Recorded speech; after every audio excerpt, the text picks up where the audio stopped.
Bismillahirrahmanirrahim. Assalamualaikum warahmatullahi wabarakatuh. Alhamdulillah. Allahumma sholli wa sallim ala Muhammadin. Amma ba'du. Bapak Ibu yang dirahmati oleh Allah, seperti yang sudah kita rencanakan, pada malam hari ini kita akan membahas tentang sinergi bekam sunnah dan herbal Nusantara yang insya Allah ini adalah salah satu bagian penting dalam kita melaksanakan aktivitas sebagai seorang terapis. Saya yakin di sini semuanya adalah para terapis ya, atau kalaupun belum menjadi terapis, saya yakin di sini sudah tahu, sudah pernah merasakan di terapi, baik itu di terapi bekam, di terapi pijat, merasakan khasiat dari herbal, sehingga itu yang menjadi motivasi Bapak Ibu mengikuti kelas ini gitu. Nah, insya Allah, oleh karena itu kita bahas pada kesempatan malam hari ini tentang materi yang akan kita sampaikan tadi gitu. Sinergi, bagaimana cara menentukan titik bekam yang tepat, bagaimana cara meresepkan herbal yang tepat. Supaya nanti ketika pasien kita datang, selain kita terapi dengan bekam yang tepat, tapi setelah itu mereka bisa mendapatkan sinergi berupa herbal-herbal yang mereka konsumsi itu seperti apa kebutuhannya gitu. Makanya itu yang akan kita jadikan materi pada kesempatan malam hari ini. Pertama yang akan saya bahas tentang herbalnya dulu. Kenapa herbalnya dulu, tidak bekamnya dulu? Karena saya yakin kalau untuk bekam mayoritas di sini sudah pada tahu gitu ya, sudah pada tahu kalau bekam. Tapi kalau herbal di berdasarkan pengalaman saya gitu ya, alumni-alumni sekalipun masih banyak yang bertanya, Pak, kalau misalkan ini penyakit ini herbalnya apa? Pak, kalau penyakit ini keluhannya ini herbalnya apa? Banyak sekali yang seperti itu gitu. Nah, makanya untuk yang pertama kali dibahas adalah herbal. Dan saya yakin di sini pun sudah banyak yang tahu, tapi mudah-mudahan apa yang diberikan atau yang disampaikan pada kesempatan malam hari ini adalah sebagai bahan review ya. Kalau memang yang sudah tahu, pernah mempelajari, ya minimal mengingatkan kembali gitu. Mengingatkan kembali bahwa oh seperti ini herbal. Ya. Yang pertama, herbal. Herbal itu apa? Herbal adalah sesuatu yang berasal dari tumbuhan atau bagian tumbuhan. Itu mungkin sudah dipelajari ya oleh bahkan nenek moyang kita sudah mempelajari ini gitu. Ketika menemukan herbal untuk penyakit A, oh yang diperlukan adalah herbal ini. Ketika menemukan penyakit B, herbal atau tumbuhan yang dibutuhkan ini gitu. Dan waktu nenek moyang kita belum mem- belum sampai ke tahap penelitian, belum sampai ke secara ilmiah, klinis gitu ya. Mereka benar-benar secara empiris. Dan saya tidak tahu pada saat mereka menemukan herbal-herbal itu sudah berapa banyak korban yang apa ya yang menjadi korban dari mungkin kesalahan persiapan herbalnya gitu. Contoh ketika nenek moyang kita menemukan jamur beracun, saya yakin ketika menemukan jamur beracun itu pasti ada korbannya dulu. Ketika makan jamur itu ternyata ada racunnya gitu. Nah karena kan begitu ditemukan jamur itu, mereka para nenek moyang kita itu tidak diteliti kan, cuma empiris. Oh ketika makan jamur ini ternyata sehat. Oh ketika ternyata makan jamur ini si A itu mengalami penyakit, bahkan mungkin ada yang meninggal gitu. Nah, mungkin secara empiris itulah maka diresepkanlah herbal-herbal untuk penyakit-penyakit tertentu yang kira-kira tidak bermanfaat, yang kira-kira mengakibatkan sesuatu yang fatal gitu. Nenek moyang kita kesampingkan, tapi tetap informasinya kita disampaikan kepada kita bahwa ini herbal yang berbahaya, ini tumbuhan yang berbahaya, dan ini tumbuhan yang berkhasiat. Khasiatnya untuk apa? Untuk ini, untuk ini, untuk ini. Nah, itu herbal ya. Dan memang herbal itu berasal dari tumbuhan atau bagian dari tumbuhan. Nah, kalau yang berasal dari hewan itu namanya apa? Kalau yang berasal dari hewan, kami para herbalis sepakat tidak menyebut itu herbal, tapi menyebutnya itu natural. Makanya ada yang namanya herbal dan natural gitu. Kalau herbal berasal dari tumbuhan, kalau natural berasal dari hewan. Apa contohnya ada natural? Seperti minyak ikan ya. Itu kan dari ikan jelas. Kemudian ada juga yang menggunakan untuk penyakit tifus ya, ada yang menggunakan cacing. Itu kan jelas dari hewan juga. Atau mungkin ada yang menggunakan dari bagian-bagian apa organ tubuh binatang ya, kayak hatinya yang dimakan gitu. Itu juga kan dibahasiat juga, tapi tetap kita tidak menyebut herbal, itu kita sebut sebagai natural gitu. Karena kalau herbal itu secara pengertian adalah bagian dari tumbuhan, ya. Tumbuhan atau bagian dari tumbuhan yang alami dan memiliki senyawa aktif dan memiliki beragam penggunaan. Jelas alami ya, bukan tumbuhan yang mungkin dipupuknya secara sintetis, walaupun mungkin bisa digunakan sebagai herbal, tapi secara khasiat tentu saja akan mengalami kekurangan. Tidak secara full, pasti akan mengalami kekurangan secara khasiat karena tingkat alamiahnya berkurang. Bagaimanapun ketika tumbuhan diberikan pupuk sintetis, pasti akan ada kekurangannya. Ya, walaupun kelebihannya ada, kelebihannya mungkin pertumbuhannya lebih cepat, ya. Kemudian kalau buahnya pun bisa lebih lebat, tapi kandungan, mungkin kandungan mineralnya, kandungan vitaminnya tentu akan beda gitu ya dengan yang alami. Memiliki senyawa aktif, nah ini yang diperlukan. Ketika kita menemukan herbal atau tumbuhan, senyawa aktif apa yang terdapat di dalamnya? Contohnya, misalkan yang dibutuhkan adalah yang bersifat sebagai antibiotik, misalkan penghancur virus, penghancur bakteri di dalam tubuh kita. Nah, maka itu digunakan ketika kita terkena penyakit-penyakit yang diakibatkan oleh virus, bukan diakibatkan oleh mungkin over kinerja dari organ kita. Contoh penyakit yang diakibatkan oleh virus apa? Ternyata tadi ya, penyakit tifus itu kan diakibatkan oleh virus. Kemudian diakibatkan oleh bakteri juga banyak ya, infeksi-infeksi pada organ tubuh itu diakibatkan oleh bakteri. Tapi ada juga penyakit yang diakibatkan karena lemahnya atau terlalu kuatnya organ tubuh. Contoh, ketika jantung kita terlalu kuat bekerja, maka sangat mungkin kita terkena penyakit hipertensi, tensi yang terlalu tinggi. Kenapa bisa terlalu tinggi? Ya karena detak jantung terlalu kuat sehingga memicu tekanan darah semakin kencang, semakin tinggi. Atau melemah, melemah detak jantung kita lemah nih detakannya, kinerjanya melemah. Maka yang mungkin terjadi ada anemia, ada hipotensi. Kalau anemia itu kan kekurangan sel darah putih ya, tapi kalau hipotensi adalah tekanan darahnya rendah. Nah, beda, beda ya. Orang yang terkena anemia belum tentu hipotensi, tapi orang yang hipotensi pun sama, belum tentu anemia. Ada orang yang hipotensi tapi volume darahnya cukup. Ada juga yang volume darahnya cukup tapi terkena hipotensi, tekanan darah rendah. Ada yang seperti itu. Gitu. Maka kita harus bedakan nanti ya. Dan yang ketiga ada beragam penggunaan. Contohnya herbal yang digunakan untuk obat luar ada ya. Herbal yang digunakan untuk obat dikonsumsi dari untuk apa dikonsumsi gitu yang masuk ke dalam organ tubuh itu juga ada. Ada juga yang digunakan dalam bentuk serbuk, ada. Ada yang digunakan dalam bentuk cairan, ya seperti minyaknya gitu diambil, ada. Nah, makanya kita di sini harus tahu dulu. Ini nanti herbalnya herbal luar, herbal dalam, gitu. Itulah pengertian herbal secara dasar. Jadi herbal itu adalah bagian tumbuhan yang sifatnya alami, memiliki senyawa aktif dan memiliki beragam penggunaan, gitu ya. Tuh. Jadi kita paham dulu tentang herbal supaya kita tidak salah pemahaman ya, tidak salah pemahaman. Nanti kalau misalkan ada yang menyebutkan eh, minyak ikan ini herbal, kita sudah tahu oh minyak ikan bukan herbal, natural, tapi bukan berarti salah gitu. Bukan berarti salah kalau kita mau meresepkan kepada orang lain atau kepada diri kita sendiri, bukan berarti salah.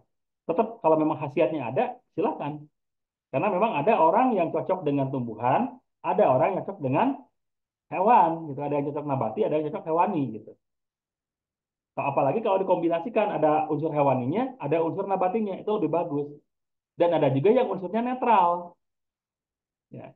Apa yang unsurnya netral? Seperti madu, itu kan unsurnya netral. Memang berasal dari hewan, dari lebah, tapi hewan ini mengambil nektar bunga yang memang tanpa proses apapun sudah langsung keluar lagi dari perut lebah itu gitu. Ya, makanya itu yang kalau memang kita mau yang netral, madu boleh. Makanya madu itu hampir cocok untuk semua jenis penyakit, hampir cocok untuk semua jenis kondisi tubuh. Ya, itu madu ya. Makanya ketika kita mengalami penyakit, mau mengkonsumsi herbal apapun atau mau mengkonsumsi natural apapun, ketika kita kombinasikan dengan madu, insya Allah itu akan sangat efektif, akan sangat baik. Karena madu itu adalah katalisator terbaik, katalisator alami terbaik. Mempermudah penyerapan herbal, penyerapan nutrisi oleh tubuh kita.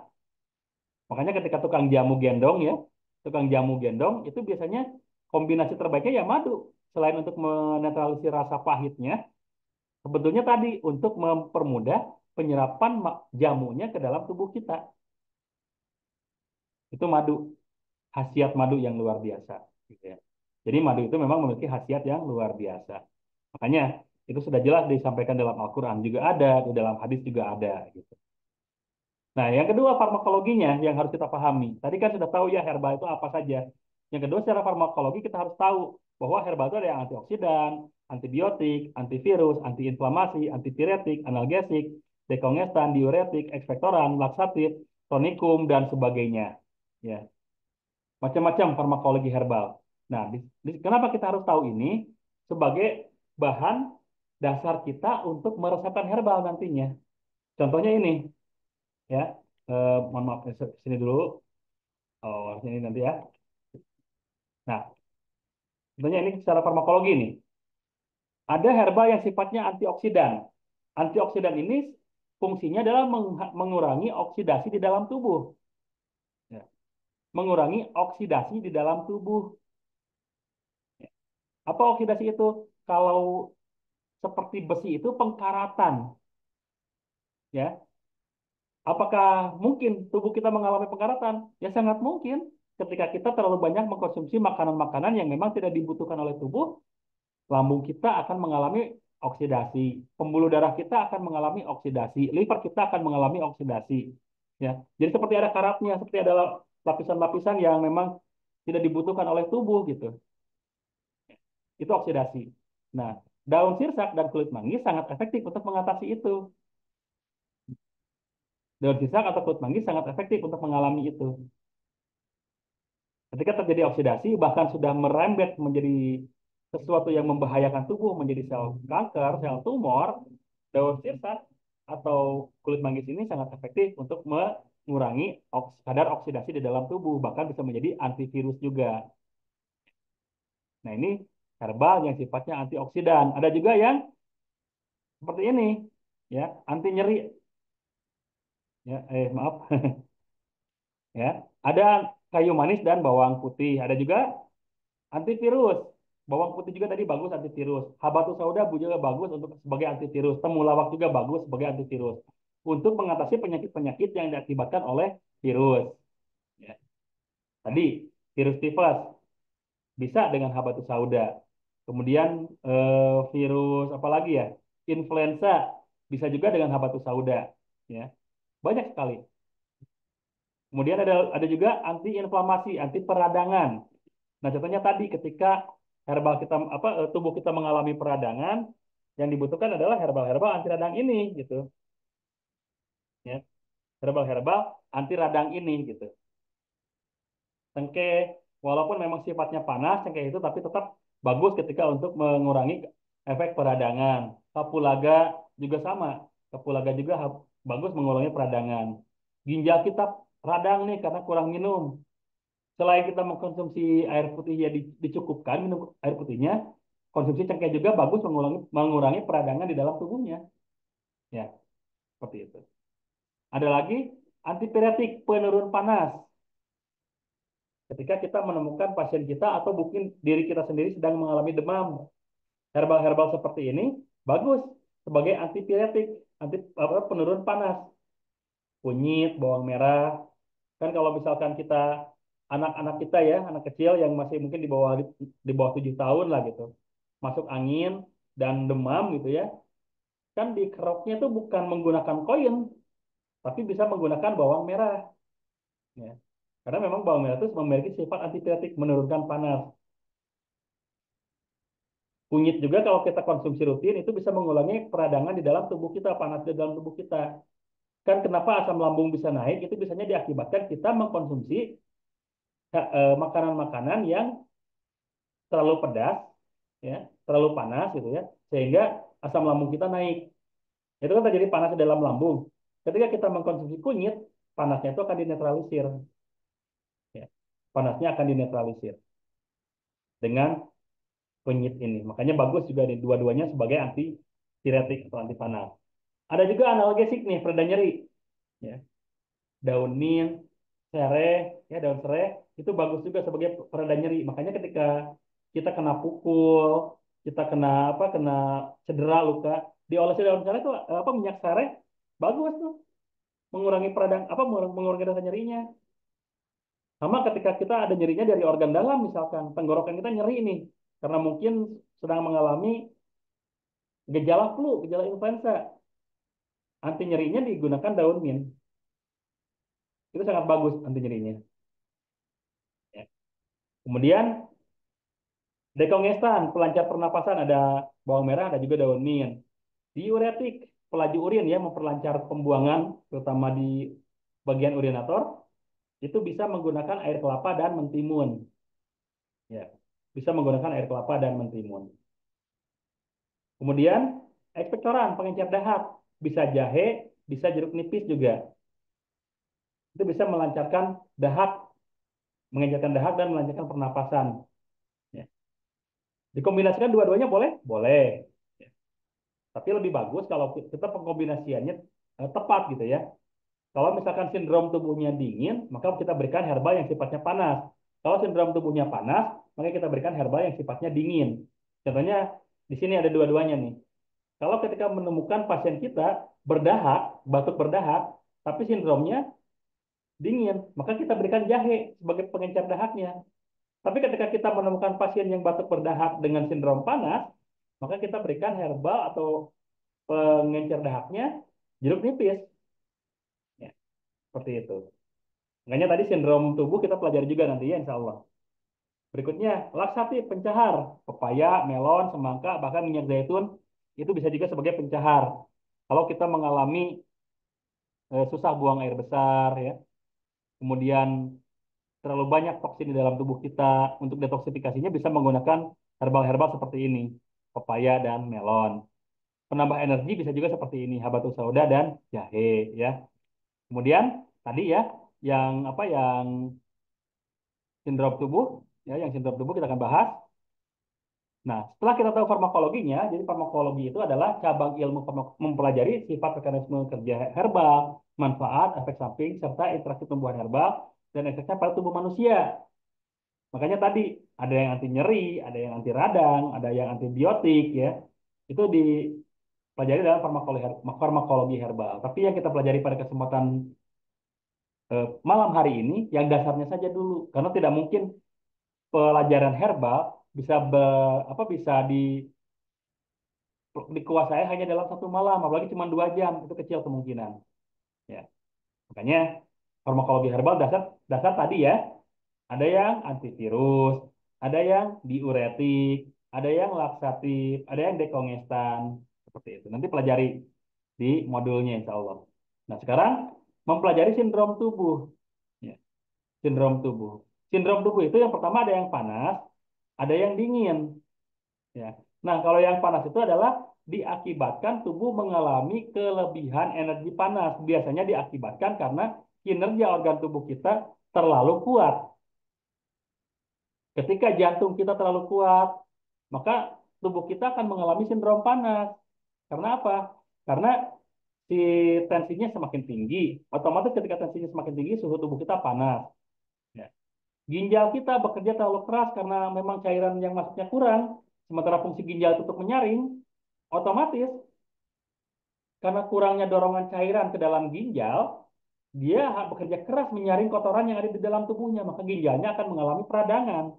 Nah, peradangan inilah yang dinamakan panas ginjal.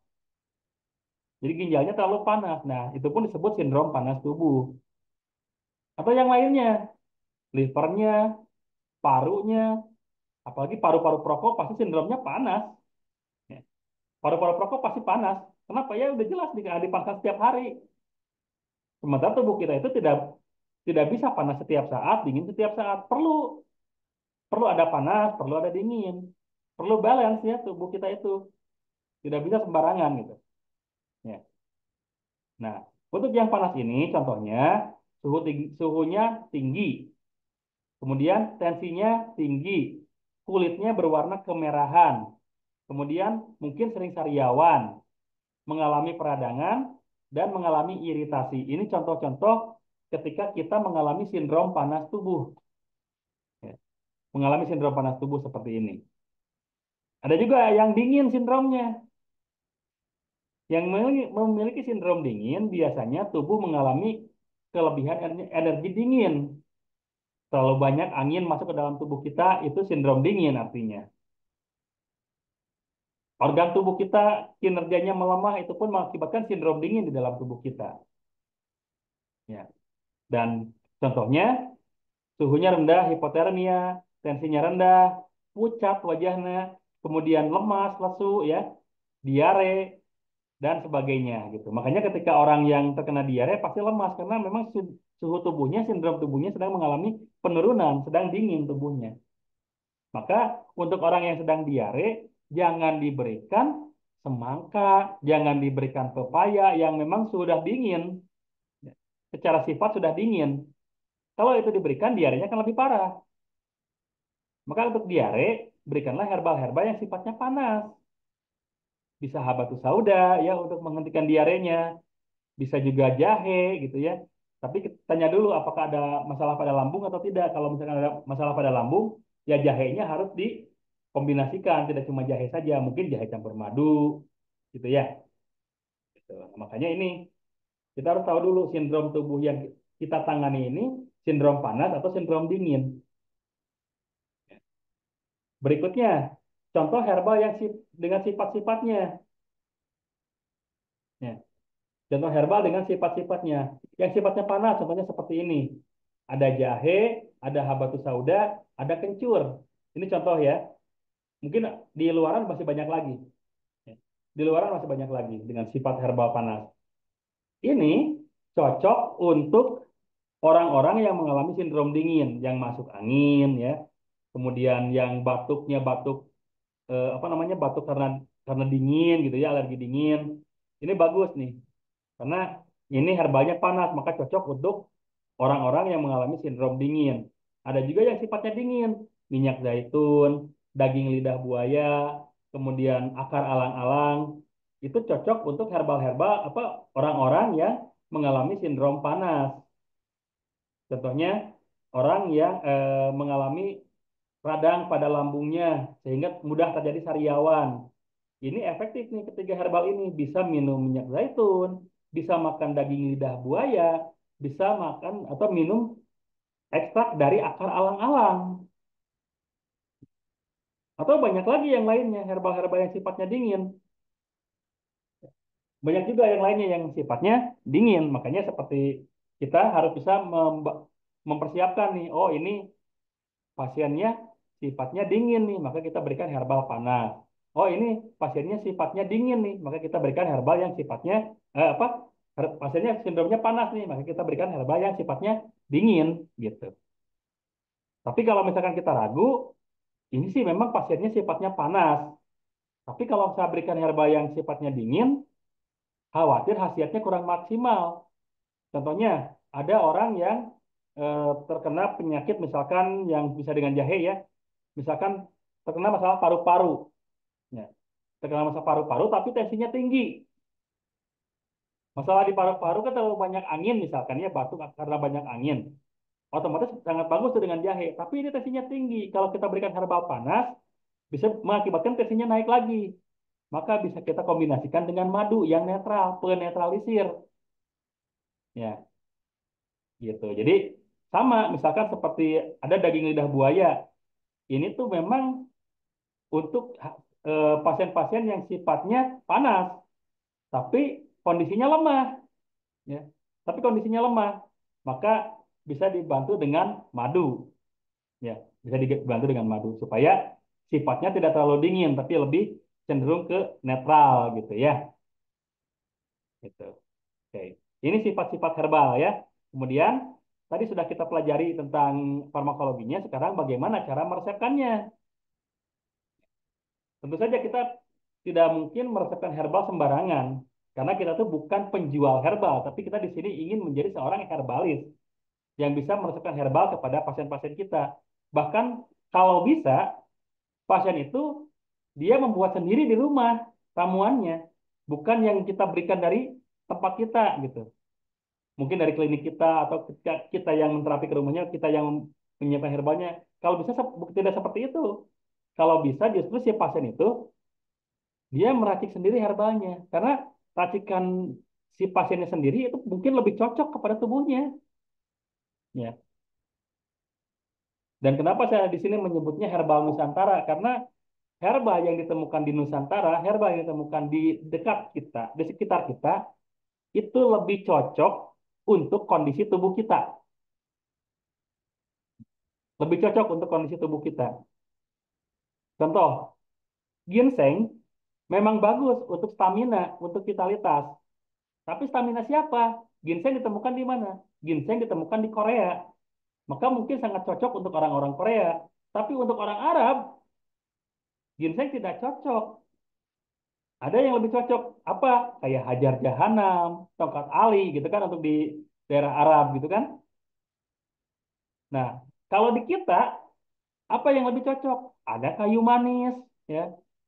Kemudian eh, mungkin Bapak Ibu yang daerah Jawa Barat mungkin tahu lenca ya. Ada lenca juga untuk meningkatkan kejantanan gitu. Nah, makanya herbal yang ada di sekitar kita itu justru lebih cocok kalau kita gunakan untuk penyakit-penyakit yang sedang kita alami. Saya pernah punya contoh, Pak. Ada pasien yang menderita batu ginjal. Ada pasien yang menderita batu ginjal yang sudah cukup besar. Sudah mengkonsumsi herbal-herbal yang direkomendasikan oleh para herbalis, obat-obat yang direkomendasikan oleh dokter, belum mengalami perubahan, belum mengalami perbaikan. Akhirnya beliau mengundang saya ke rumahnya karena sudah tidak bisa lagi datang ke klinik ya. Beliau mengundang saya ke rumahnya. Pak, tolong ke rumah saya minta diterapi. Oke, saya datang ke rumahnya. Begitu saya datang ke rumahnya, sebelum saya masuk di dinding-dinding rumahnya, di batat apa benteng rumahnya, saya lihat banyak ditumbuhi dengan tumbuhan tempuyung. Banyak ditumbuhi dengan tempuyung. Yang saya tahu, tempuyung itu sangat bagus untuk batu ginjal. Saya waktu itu belum belum menyimpulkan. Begitu saya datang ke rumahnya, Pak, kenapa? Ya, saya minta dibekal, Pak, karena pinggang saya sakit banget. Kata dokter, saya batu ginjal. Dan batunya sudah sangat besar-besar. Sekarang saja, saya sedang mengkonsumsi obat. Ya. Sekarang saja saya sedang mengkonsumsi obat, tapi tetap batunya belum juga hilang. Batunya belum juga hilang. Begitu Pak ya.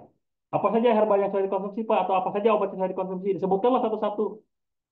Berarti Bapak belum mencoba tempuyung ya, saya bilang itu. Tempuyung, iya. Saya lihat Pak, di dinding-dinding tembok Bapak di depan ada tumbuhan yang namanya tempuyung Pak, banyak bahkan. Coba Bapak ambil satu genggam, Bapak godok dengan air 2 gelas, biarkan sampai 1 gelas mendidih, benar-benar mendidih gitu ya, sampai benar-benar berkurang airnya, tinggal ekstraknya saja.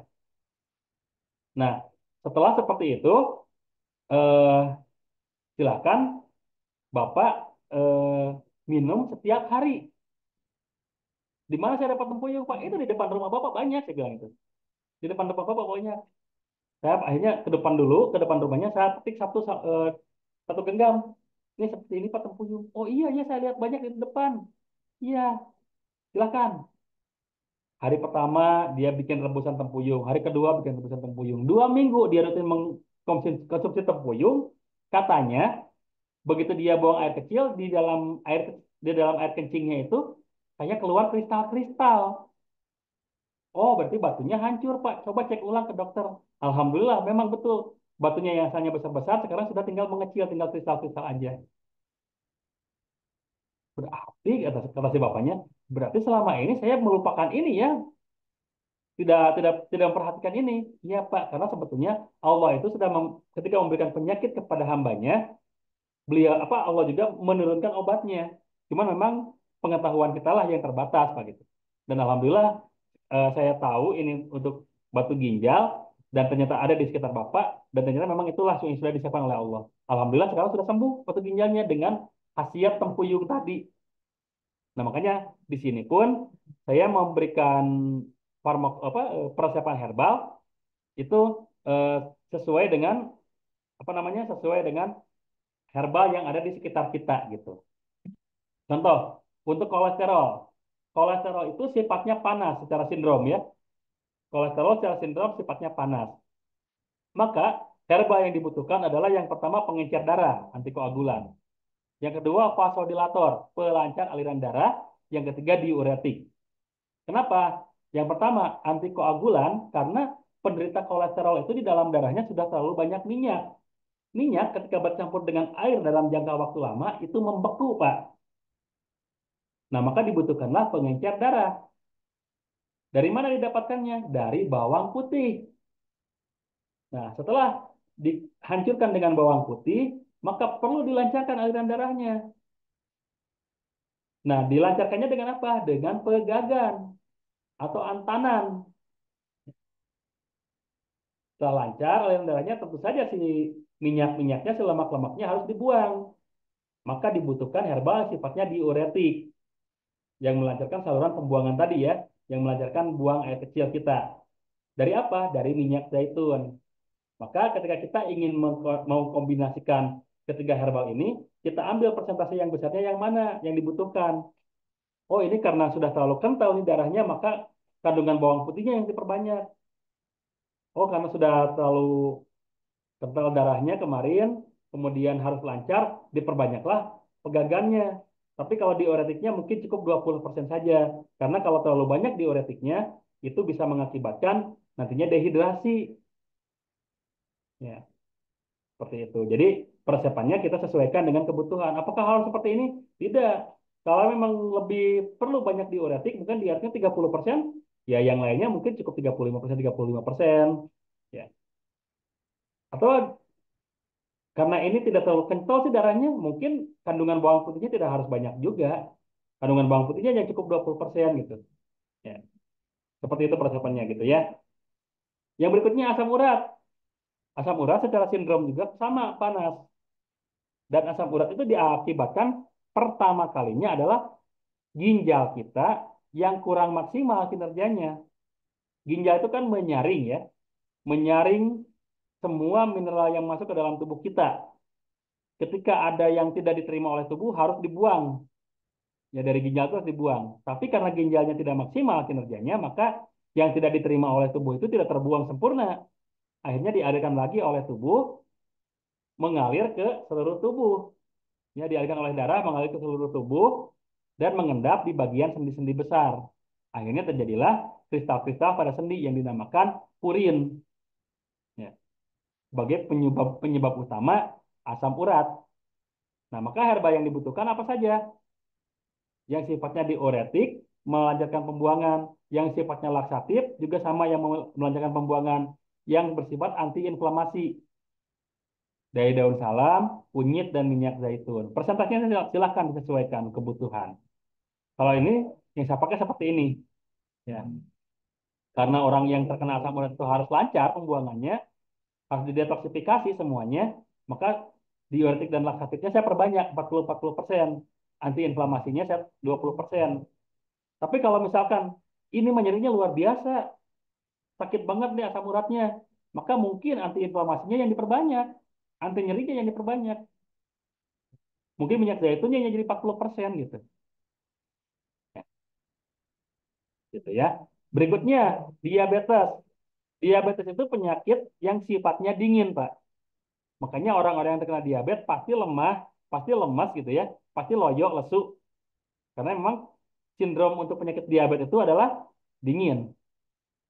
Maka untuk meningkatkan kembali stamina-nya, apa yang dibutuhkan? Herbal yang sifatnya tonikum untuk mengembalikan apa namanya energinya. Herbal yang sifatnya antikoagulan, mengencerkan darah. Dan herbal yang sifatnya anti hiperglikemik, menurunkan kadar gula. Maka dibutuhkannya berapa persen? Kalau saya merumuskannya, yang tonikumnya 30%. Ya, supaya energinya perlahan-lahan naik. Soalnya kalau terlalu banyak juga, khawatir naiknya signifikan, yang asalnya mungkin jantungnya detakannya cuma 90, ini bisa jadi 120 kan kaget nantinya gitu. Makanya tonikumnya saya tingkatkan sedikit dulu. Tapi antikoagulannya sama anti hiperglikemiknya saya tambah supaya apa? Supaya darahnya apa? Encer, tidak terlalu kental dan kadar gulanya pun kembali kepada posisi yang stabil. Nah, untuk anti hiperglikemiknya, saya ambil dari daun insulin dan brotowali. Ya, saya ambil dari situ. Ya, presentasinya tadi silakan sesuai kebutuhan. Tapi kalau saya gunakan yang ini kalau saya. Yang berikutnya tumor. Tumor itu sifatnya panas. Ya, kenapa panas? Karena terjadi peradangan pada organ yang diserang oleh sel tumor itu. Maka herbal-herbalnya digunakan antioksidan, anti kanker, dan tonikum. Kenapa antioksidan? Antioksidan itu adalah mengurangi oksidasi di dalam tubuh kita. Anti kanker ya jelas karena untuk menghancurkan sel tumor dan sel kanker. Tonikum ya jelas karena memang orang-orang yang kena tumor pasti lemas juga, badannya lemah juga. Nah, antioksidan saya gunakan 30% dari kunyit atau jahe. Anti kanker saya gunakan 40% dari daun sesak atau kulit manggis. Dan tonikumnya saya gunakan 30% saja dari habatus sauda. Itu adalah herbal-herbal yang contoh-contoh herbal yang digunakan untuk apa namanya beberapa penyakit yang memang dibutuhkan. Ya. Sekarang kita masuk ke DOC. Apa DOC? Yang namanya herbal itu kadang-kadang ada direct of cure. Ya. Direct of cure itu adalah efek menuju proses kesembuhan. Dan biasanya ini dirasakan secara negatif oleh tubuh kita. Kadang-kadang tubuh kita disakitkan dulu, Pak. Tapi DOC ini tidak berlangsung secara lama. Contoh, ketika kita mengkonsumsi habatus sauda, tubuh kita kadang-kadang panas dulu, detak jantung kita kadang-kadang kencang dulu karena adaptasi dulu dengan habatus saudanya. Tapi itu cukup berlangsung 3 hari saja. Kalau lebih dari 3 hari masih berlangsung seperti itu, sudah bukan DOC lagi namanya. Tapi mungkin salah resep, mungkin salah komposisi. Ya. Jadi kalau ada yang mengatakan herbal itu tanpa efek samping, salah. Tetap walaupun herbal ada efek sampingnya. Ya. Ketika kita salah meresepkan, salah mengkombinasikan, ya ada efek sampingnya. Harus kita perbaiki dulu. Harus kita perbaiki lagi ya. Harus kita perbaiki lagi persepannya. Tidak serta-merta, oh mentang-mentang herbal tetap aja ini berikan sebagaimanapun nggak akan ada efek sampingnya. Tetap ada. Cabai itu bagian dari herbal, sifatnya panas. Ketika kita memberikan terlalu berlebihan, kan apa yang terjadi? Mencret, ya. Buang air kecil, buang air besarnya terlalu over. Sama, herbal lain juga seperti itu. Herbal anti kanker. Ini diambil dari daun sirsak, diambil dari kulit manggis. Tenang aja, tidak ada efek samping. Tiba-tiba ibu hamil yang mengkonsumsi. Sementara herbal-herbal yang sifatnya anti kanker itu menghancurkan seluruh benda asing yang ada di dalam tubuh kita yang dianggap bukan bagian dari organ tubuh kita. Sel kanker kan bukan bagian organ tubuh kita, dia hancurkan. Sel tumor bukan bagian dari organ tubuh kita, dia hancurkan. Janin oleh herbal anti kanker itu dianggap bukan bagian dari tubuhnya, maka bisa jadi dihancurkan oleh apa herbal-herbal anti kanker ini. Makanya hati-hati untuk ibu-ibu hamil ketika mau mengkonsumsi herbal, perhatikan kandungannya, perhatikan dosisnya. Karena tadi kalau misalkan untuk herbal-herbal yang ada sifat antioksidan, anti kanker, antivirus yang memang sifatnya untuk menghancurkan zat-zat eksternal dari dalam tubuh, itu bisa dihancurkan janinnya karena oleh herbal-herbal ini dianggap benda asing, dianggap bukan bagian dari dalam tubuhnya. Makanya kalau saya meresepkan herbal selalu tidak direkomendasikan untuk ibu hamil. Ya. Kecuali kalau herbal-herbal yang aman kayak tadi ya, madu itu masih aman insya Allah gitu karena itu tidak tidak mengandung efek apa antivirus yang berlebihan, tidak ada efek anti kanker yang berlebihan, lebih cenderung kepada nutrisi jaringan tubuh, nutrisi jaringan organ kita supaya organ kita lebih kuat. Kalau dikonsumsi madu, insya Allah rahim kita pun lebih kuat. Tapi kalau madunya ternyata ada kandungan herbal-herbal yang sifatnya antioksidan, itu hati-hati juga gitu. Ya. Nah ini DOC. Jadi DOC itu kadang-kadang kita sebutnya efek samping sementara menuju proses penyembuhan. Ya. Efek samping sementara atau efek negatif sementara menuju proses penyembuhan. Dan ini biasanya tidak berlaku lebih dari 3 hari. Kalau berlaku lebih dari 3 hari, ini sudah bukan lagi DOC, tapi sudah dinamakan dengan salah resep dan bisa disebutkan malpraktek herbal. gitu ya. Kemudian berlangsung hanya dalam kurun waktu tertentu dan tidak berlangsung lama. Diatasi dengan pengaturan dosis dan sebagainya. Nah, gitu. Itu tentang herbal ya. Tentang herbal. Jadi hati-hati ketika kita meresepkan herbal, kita harus tahu dulu sifatnya. Pertama, sifat pasiennya, apakah sifat pasiennya itu sedang mengalami sindrom dingin atau sindrom panas. Dan sifat herbalnya, apakah herbalnya ini herbal dingin atau herbal panas. Kalau herbalnya herbal dingin, kita berikan kepada pasien-pasien dengan sindrom panas. Kalau herbalnya herbal panas, maka kita berikan kepada pasien-pasien yang sifatnya dingin. Nah, setelah kita tahu sifat pasiennya, sifat herbalnya, kita lebih teliti lagi tentang farmakologinya. Ini yang dibutuhkan zat apa nih oleh pasiennya. Oh, ini ternyata yang dibutuhkan tadi pengencer darah nih, maka berikan bawang putih contohnya. Oh, ini yang ternyata yang dibutuhkan untuk menutup luka pada lambungnya nih. Oh, berikan kunyit gitu. Itu yang perlu kita ketahui tentang herbal. Nah, sekarang setelah kita tahu herbalnya, tadi ada pasien yang minta diterapi, yang minta dibekam, maka kita pun harus tahu tata laksananya. Yang pertama tata laksana bekam itu diagnosa dulu, kemudian kita lakukan konseling, dan kita lakukan penanganan. Penanganannya bisa terapi bekam atau memberikan nutrisi herbal. Nah, hal-hal yang harus diperhatikan ketika kita membekam adalah yang pertama pra bekamnya. Ingat, sebelum membekam ada hal-hal yang harus diperhatikan. Apa saja? Yang pertama, kondisi perut tidak terlalu lapar atau tidak terlalu kenyang. Bagaimana dengan yang saum? Silahkan Bapak Ibu rasakan sendiri. Kalau saum, terlalu lapar tidak? Saya yakin kalau sedang saum tidak terlalu lapar. Ya, tidak terlalu lapar. Walaupun kita seharian tidak makan, tapi karena niat di dalam tubuh kita, apa di dalam pikiran kita sudah benar-benar difokuskan, kadang-kadang tidak terlalu terasa lapar. Jadi kalau sedang saum, insya Allah aman. Dan tidak terlalu kenyang juga. Jadi tidak sampai perutnya pencernaannya sedang bekerja keras. Kenapa? Karena kalau misalkan kondisi tubuhnya terlalu lapar, dibekam akan lemah. Karena lapar itu kan butuh energi ya, si lambung itu butuh energi. Kita energinya dibagi untuk membentuk darah baru, lemas tuh nantinya. Sama, ketika terlalu kenyang pun seperti itu, ya. Ketika terlalu kenyang pun seperti itu. Ketika sedang mengkonsumsi makanan, ketika sedang mencerna makanan, lambung itu bekerja keras, menghancurkan makanan di dalam tubuhnya, apa di dalamnya. Lambung bekerja keras, maka energinya pun perlu besar. Proses pembekaman juga perlu energi yang besar untuk membentuk darah baru, membantu sumsum tulang belakang, limpa dan ginjal membentuk darah baru. Jika energinya dibagi dua, ada dua kemungkinan. Yang pertama, proses mencernanya tidak maksimal, bisa muntah. Yang kedua, proses pembentukan darah barunya tidak maksimal. Jadi nantinya bisa anemia. Makanya, ketika kita menemukan pasien atau mendatangi pasien yang mau dibekam, sebaiknya tanya dulu, Pak, sudah makan atau belum? Sudah, kapan? Udah lama sih, ada 2 jam, 3 jam yang lalu, aman dibekam. Sudah makan atau belum? Sudah, kapan? Baru aja sebelum ke sini saya makan dulu. Tunggu dulu Pak ya 1 jam, baru bisa dibekam. Gitu ya. Supaya apa? Proses pembentukan darah barunya bisa maksimal, juga proses pencernaannya pun sudah maksimal. Ya. Yang kedua, yang sebelum dibekam, kita perhatikan juga kondisi tubuhnya tidak sedang terlalu lemah.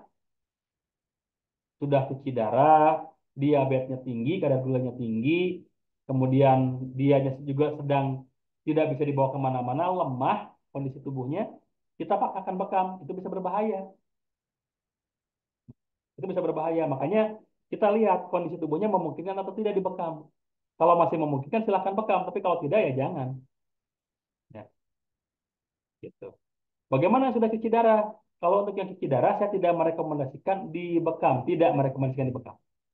Kenapa? Karena orang yang cuci darah itu ginjalnya sudah lemah. Kan pembentuk darah baru itu kan sumsum tulang belakang, limpa, dan ginjal. Itu organ-organ yang bekerja membentuk darah baru. Sementara cuci darah, ginjalnya lemah. Otomatis ketika kita lakukan proses pembekaman, sulit untuk membentuk darah baru. Malah bisa anemia akut. Maka kalau yang sudah cuci darah, jangan dibekam. Ya, jangan dibekam. Walaupun mungkin sebagian trainer ada yang merekomendasikan boleh dibekam, silakan dengan pertanggungjawabannya. Tapi kalau saya lebih ke kehati-hatian. Kalau sudah cuci darah jangan dibekam. Karena kondisi seperti itu sudah termasuk kondisi yang lemah untuk dibekam. Ya. Berikutnya, pasca bekam. Ini juga banyak yang menanyakan nih pasien-pasien kita. Apakah boleh langsung mandi setelah bekam? Maka kita tunggu kita berikan jawaban tidak boleh langsung mandi ya, setidaknya tunggu 2 sampai 3 jam. Tunggu 2 sampai 3 jam baru boleh mandi. Kenapa? Pasca bekam, Pak, Bu, tubuh kita itu panas dulu suhunya. Kenapa panas? Karena dia sedang bekerja memproduksi darah baru. Otomatis suhu tubuh akan naik dulu. Ketika langsung disiram dengan air, khawatirnya ada pembuluh darah yang kaget. Mending kalau cuma kaget, kalau sampai pecah gimana? Gitu. Makanya untuk yang sudah dibekam, usahakan atau sarankan tidak langsung mandi, tunggu 2 sampai 3 jam. Ya. Yang berikutnya tidak langsung makan, setidaknya menunggu 1 jam tadi supaya proses pembentukan darah barunya sempurna dulu, baru kita makan supaya tidak terganggu energinya. Tidak langsung melakukan aktivitas berat seperti olahraga atau hubungan suami istri. Ini kan membutuhkan energi yang cukup besar ya, kedua aktivitas ini. Sementara pembentukan darah baru pun sama membutuhkan energi yang cukup besar. Kalau kita lakukan bersamaan, khawatirnya tadi pembentukan darah barunya tidak sempurna. Ya. Dan tidak menggaruk luka bekas bekam. Khawatirnya apa? Khawatirnya lukanya membesar, khawatirnya terjadi infeksi berikutnya. Nah, kondisi lain yang tidak boleh dibekam. Orang yang sedang mengkonsumsi pengencer darah jangan dibekam. Ya. Orang yang sedang mengkonsumsi pengencer darah jangan dibekam. Kenapa? Kalau orang yang sedang mengkonsumsi pengencer darah dibekam, itu nanti si darahnya tidak berhenti keluar, tidak berhenti mengalir. Terus aja dia mengalir. Khawatirnya apa? Khawatirnya kehabisan darah dia nanti. Maka orang yang sedang mengkonsumsi pengencer darah tidak boleh dibekam. Yang kedua, orang dengan kondisi hipertensi maligna. Apa hipertensi maligna? Naiknya tensi darah secara signifikan dan seketika. Contoh, misalkan saya biasa tensinya 120. Biasa tensinya 120. Tiba-tiba ketika akan dibekam jadi 160. Itu kan naiknya signifikan ya. Naiknya terlalu tinggi dan seketika tidak sesuai dengan kecenderungannya. Kalau memang biasanya 150, 160 berarti masih wajar karena cuma naik 10. Tapi kalau seperti tadi 120 tiba-tiba 160 itu sudah di luar kebiasaan. Itu hati-hati. Jangan langsung dibekam kalau seperti itu. Turunkan dulu tensinya. Ya. Turunkan dulu tensinya baru boleh dibekam. Kalau langsung dibekam nanti bisa mengakibatkan pecahnya pembuluh darah. Kenapa? Karena ketika tensinya tinggi, itu pembuluh darahnya itu tidak siap, melebar tidak siap. Kita lakukan proses pembekaman, itu tensi naik lagi untuk membentuk darah baru. Khawatirnya ini pembuluh darah pecah. Maka sebagai seorang terapis bekam, bagusnya punya tensimeter, punya alat tensi darah untuk mengetahui kondisi pasiennya pada saat akan dibekam. Kalau memang kondisi tensi darahnya aman untuk dibekam, silakan. Tapi kalau kondisi tensi darahnya tadi naik secara signifikan, sebaiknya hindari dulu pembekaman. Ya. Yang berikutnya, tidak memiliki riwayat diabetes mellitus kronis. Yang diabetes jangan langsung dibekam, Pak. Nah, di sini ada kata kronis, berarti kalau sudah kata kronis berarti sudah parah, ya. Berapa hitungannya? Untuk yang di atas 400 saya tidak merekomendasikan bekam, ya. Yang di angka 400 saya tidak merekomendasikan bekam. Tapi kalau misalkan masih di angka 300 sekian ya, atau apalagi di bawah 300 gitu. Itu masih aman dibekam, tapi hindari titik-titik yang jauh dari jantung dan pankreas. Contohnya tangan dan kaki. Orang yang terkena diabetes itu kan kaki dan tangannya suka kebas, suka kesemutan, Pak ya. Maka jangan dilakukan pembekaman di area tangan dan kaki, walaupun memang secara persepsi kita sepertinya enak kalau dibekam. Padahal kenapa bisa terjadi kebas dan kesemutan di kakinya? Itu karena massa jenis darahnya berat. Orang yang diabetes itu massa jenis darahnya berat. Jadi ketika di area yang jauh dari jantung, itu lambat aliran darahnya. Makanya dia kebas, makanya dia kesemutan. Kalau kita paksakan bekam di kakinya, itu nanti penyembuhannya lama, Pak. Khawatirnya keburu virus yang masuk dan terjadilah pembusukan yang itu yang tidak kita khawatirkan, yang tidak kita inginkan gitu ya. Makanya kalau sudah diabetes, kalau misalkan masih di angka 300-an ke bawah gitu ya, silakan bekam tapi hindari area-area yang jauh dari jantung dan pankreas. Kalau sudah di angka 400 lebih, sebaiknya jangan dibekam karena bisa berbahaya, bisa beresiko ya, bisa beresiko. Kemudian tidak memiliki riwayat gagal ginjal atau cuci darah. Nah, ini tadi sudah dijelaskan ya. Kalau yang gagal ginjal sebaiknya jangan dibekam. Tidak memiliki infeksi kulit lokal, panu, kudis dan sebagainya tidak dibekam di area tersebut maksudnya. Ya. Ketika orang punya panu di punggungnya, satu lingkaran gitu ya. Nah, yang ada panunya jangan dibekam, Pak. Kenapa? Karena yang ada panunya itu kan jamur ya. Sementara proses pembekaman itu adalah perlukaan, ya. Maka khawatirnya jamurnya masuk ke dalam kulit. Jamur yang tadinya di atas kulit, ketika kita lakukan proses pembekaman malah masuk ke dalam kulit. Nah, itu tidak kita harapkan, ya.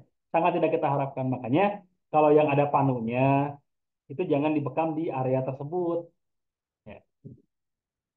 Nah, ini adalah hal-hal yang perlu kita perhatikan pada saat kita akan membekam orang lain atau ya membekam orang lain ya, tidak membekam diri sendiri kan susah kalau membekam diri sendiri. Ini hal-hal yang perlu kita perhatikan, yang harus kita perhatikan supaya tidak terjadi ini. Nah, ini terlalu ini ya, masih banyak lagi yang perlu kita perhatikan. Contohnya tadi perempuan head hari pertama juga jangan dibekam, Pak. Oh, ibu ya mungkin ya, ke ibu-ibu. Kalau ke bapak-bapak kan tidak membekam perempuan ya. Ke ibu-ibu, Bu, perempuan yang haid di hari pertama jangan dibekam. Kenapa? Karena ketika haid hari pertama atau sedang banyak-banyaknya, kondisi fisik seorang perempuan itu kadang-kadang berpengaruh. Dia menjadi lemas, bahkan psikologisnya pun berpengaruh. Kalau kita paksakan dengan pembekaman, khawatirnya dia anemia, kekurangan darah. Wanita hamil di trimester pertama, 3 bulan pertama pun jangan dibekam, Bu. Ya. Wanita hamil di 3 bulan pertama pun jangan dibekam. Kenapa? Tubuhnya itu sedang memberikan nutrisi yang maksimal kepada janin. Jangan diganggu energinya dengan aktivitas lain, termasuk aktivitas pembentukan darah baru pasca bekam yang energinya pun dibutuhkan cukup besar. Kalau itu dilakukan, khawatirnya proses pemberian nutrisi kepada janin terganggu, tidak maksimal karena energinya dibagi dua dengan pembentukan darah baru. Apalagi 3 bulan pertama itu sedang dibentuk janin itu, sedang dalam kondisi paling lemah 3 bulan pertama itu. Maka jangan dilakukan proses pembekaman kalau di 3 bulan pertama. Di 3 bulan berikutnya boleh dibekam, tapi hindari area rahim. Ya. Hindari area rahim. Boleh dibekam di titik yang lain. Ya, seperti itu. Nah, kalau yang lainnya baru selesai makan, tadi sudah dijelaskan, dehidrasi juga sudah dijelaskan, anemia sudah dijelaskan ya. Berikutnya, area-area larangan bekam. Bekam adalah metode pengobatan terbaik. Bekam adalah metode pengobatan Rasul. Tapi ada aturan. Ya. Ada aturan yang harus diikuti. Rasulullah pun mencontohkan titik-titik bekam. Ya. Mencontohkan titik-titik bekam. Dan titik-titik yang saya sebutkan ini tidak pernah Rasulullah melakukannya. Maka ketika disampaikan bahwa ini larangan bekam, ini memang bukan berasal dari hadis, tapi berasal dari penelitian-penelitian para ahli, penelitian-penelitian dari para eh, apa namanya expert gitu. Ya. Kalau ada yang mengatakan, lah kok nggak boleh dibekam di titik itu? Emang Rasulullah melarang? Betul, Rasulullah memang tidak melarang, tapi Rasulullah pun tidak melakukan di situ. Dan ketika diteliti oleh para ahli, ternyata kalau dibekam di situ, itu berbahaya. Contohnya, yang tidak boleh dibekam. Yang pertama, area limpatik, area kelenjar limpatik. Kelenjar limpatik itu adalah kelenjar pertahanan tubuh. Itu adanya di bagian leher depan, ketiak, dan selangkangan. Itu adalah area pertahanan tubuh. Ketika dilakukan proses pembekaman di area tersebut, pertahanan tubuh akan terganggu karena di area tersebut terjadi peradangan. Maka area pertahanan tubuh akan terganggu.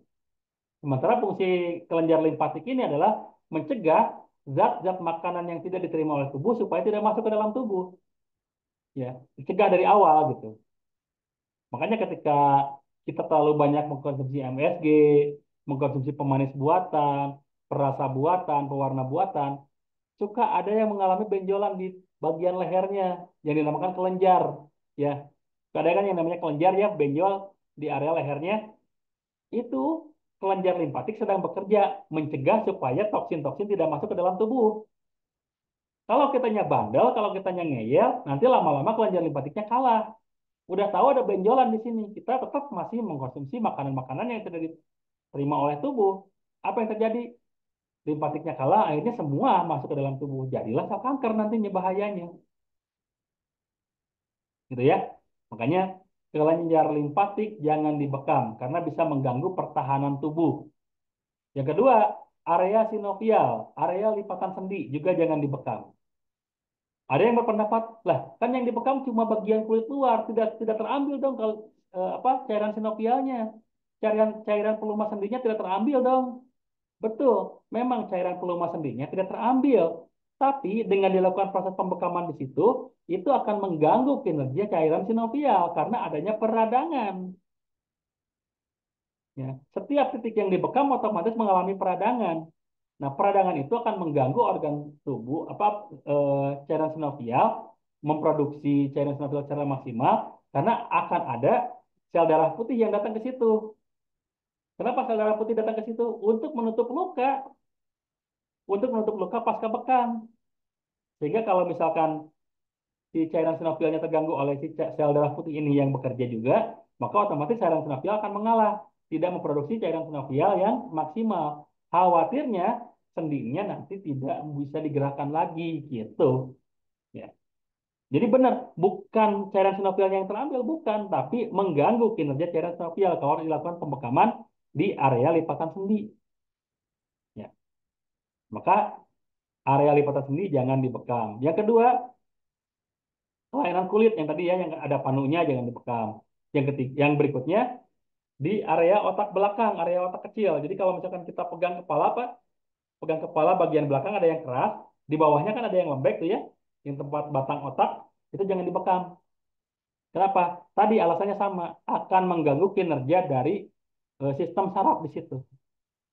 Ya. Akan mengganggu dari kinerja sistem saraf di situ.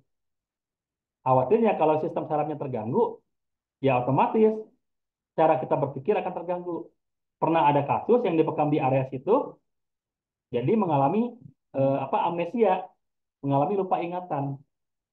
Naudzubillah, ya, naudzubillah min dzalik. Jangan sampai. Ini adalah titik-titik yang tidak boleh dibekam. Lah, kok banyak banget titik yang tidak boleh dibekam? Hitung cuma berapa? Ya. Cuma berapa yang tidak boleh dibekam? Sisanya silahkan bekam.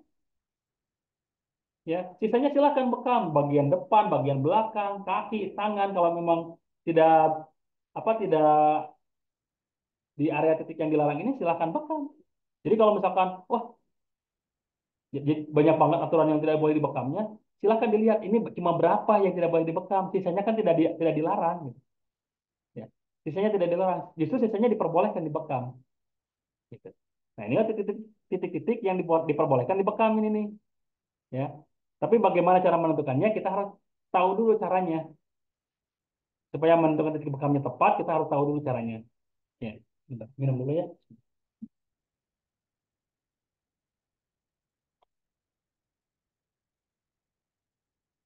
Cara menentukan titik bekam yang tepat ada beberapa cara. Yang pertama, sesuai dengan titik keluhan. Contohnya, duh, pundak saya sakit, boleh dibekam di pundaknya. Aduh, belikat saya sakit, boleh dibekam di belikatnya. Karena menentukan titik bekam sesuai keluhan itu diperbolehkan. Ya. Menentukan titik bekam sesuai keluhan itu diperbolehkan selama tidak di titik yang dilarang tadi. Kalau di titik yang tidak dilarang, keluhannya di situ, bekam aja, aman insya Allah. Ya. Dan menentukan titik sesuai keluhan ini adalah cara yang paling tradisional. Cara yang paling tradisional. Sebelum disempurnakan oleh Rasulullah pasca Isra Mi'raj. Setelah Isra Mi'raj, kan Rasulullah diperlihatkan cara cara membekam oleh para malaikat dan diduplikasi oleh Rasulullah, dicontohkan kepada para sahabat. Ini loh titik bekam di sini, di sini, di sini, di sini. Nah, sebelum ini, sebelum Isra Mi'raj, di masa Romawi kuno, di masa Mesir kuno, di masa Cina kuno, ya, di masa Babilonia kuno, Pembekaman sudah ada. Dan cara menentukannya seperti ini. Oh, punggungnya sakit, bekam punggungnya. Oh, bagian perutnya sakit, dibekam perutnya gitu. Dulu seperti itu. Tapi ketika Rasulullah disempurnakanlah dengan ada titik-titik bekam yang disunahkan. Ya. Tapi ketika kita membekam di titik keluhan pun tidak disalahkan. Boleh, selama tidak di titik yang dilarang tadi. Gitu. Berikutnya, untuk menentukan titik bekam dengan sentuhan punggung telapak tangan. Ya. Silakan pegang bagian tubuh yang paling panas, itu boleh dibekam. Karena ketika tubuh itu mengalami panas di situ, biasanya itu terjadi interaksi antara toksin dengan darah di situ. Maka ketika dilakukan pembekaman di situ di bagian tubuh yang paling panas, maka insya Allah akan maksimal hasilnya. Jadi boleh ketika kita akan membekam pasien sudah dibuka punggungnya ya yang mau dibekam, kita pegang. Oh ini Pak di sini panas nih, bekam di situ. Insya Allah masih boleh. Ya, selama tadi catatannya tidak di titik yang dilarang. Berikutnya sesuai dengan diagnosa anatomi. Nah, diagnosa anatomi itu adalah seperti ini. Ya, anatomi bekam. Yang pertama ada yang namanya titik umum mukit. Umum mukit itu di puncak kepala, sejajar dengan telinga, sejajar dengan hidung. Puncak kepala itu titik umum mukit. Ya, sangat efektif untuk keluhan-keluhan di kepala, migrain, vertigo dan sebagainya. Sama komah dua juga. Kalau komah dua di bagian kepala belakang, ya, di bagian kepala belakang yang paling menonjol, yang paling keras. Bukan di bawahnya. Kalau di bawahnya lembek, ini bahaya karena berhubungan dengan batang otak. Tapi di bagian yang kerasnya, yang paling menonjol, itu komah 2. Sama fungsinya untuk mengurangi atau mengatasi masalah-masalah pada kepala seperti migrain, vertigo, dan sebagainya. Kemudian ada yang namanya al-aqdain. Al-aqdain di bagian leher belakang, di tempat terakhir tumbuhnya rambut. Ya, tempat terakhir tumbuhnya rambut. Itu namanya al-aqdain.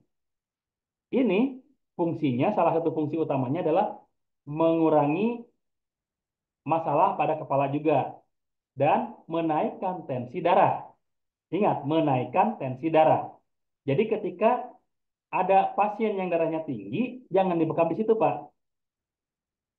Ya, jangan dibekam di situ karena bisa lebih tinggi lagi tensinya. Tapi ketika yang tensinya rendah, baru dibekam di situ. Ya, baru dibekam di situ kalau yang tensinya rendah. Kalau yang tinggi jangan. Yang berikutnya ada titik al-kahil. Al-kahil itu di bagian punduk ya, di tulang vertikal 3 sampai 7. Tulang vertikal 3 sampai 7. Ya, di situ. Jadi kalaupun agak ke bawah sedikit masih tidak masalah sebetulnya. Kadang-kadang ada berpikir harus di bagian yang menonjol di bagian bawah leher. Ada yang berpikir di situ. Tapi kalaupun sedikit ke bawah tidak masalah sebetulnya. Ya, al-kahil. Ada juga al-katifain di bahu. Ya. Al-katifain. Kalau al-aqdain itu untuk menaikkan tensi darah, maka al-katifain untuk menurunkan tensi darah. Jadi kalau yang darah tinggi, bagus dibekam di sini. Ya. Bagus dibekam di sini. Kalau yang darahnya tinggi. Tapi kalau yang darahnya rendah, sebaiknya jangan di sini. Karena bisa mengakibatkan lebih turun lagi tensinya. Ada lagi ala zohri, daerah punggung. Nah ini silahkan dipilih kalau punggung sesuaikan saja dengan organ tubuh mana yang membutuhkan. Kalau misalkan organ ginjal yang membutuhkan, maka silahkan ambil titik berhubungan ginjal gitu.